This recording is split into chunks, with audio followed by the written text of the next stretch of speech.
কি ব্যাপার, এরকম একটা মেয়েকে নিয়ে পালায় আসছেন অথচ একটা গাড়ি ম্যানেজ করতে পারেন নাই?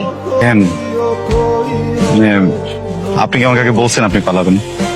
আমি তো জানি না আপনি পালাবেন। বলছি না, আমি তো আপনাকে বিয়ে বাড়িতে বললাম যে পালাবো। মাত্র না।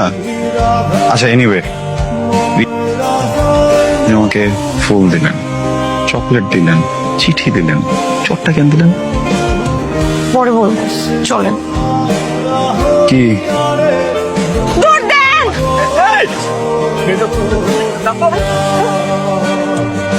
খুব না বলছিলেন পুলিশের সাথে কথা বলতে পারেন, দৌড় দিলেন কেন? হ্যাঁ আরে সামনে যে পুলিশের আমার কেমন জানি কনফিডেন্স হারিয়ে গেছিল। আপনার নাম কি? রুবায়েত। ওনার নাম? নাম বলেন আপনার। রাহাত। আপনাকে বলতে বলছে জি স্যার। আপনাদের সাথে কি রিলেশন?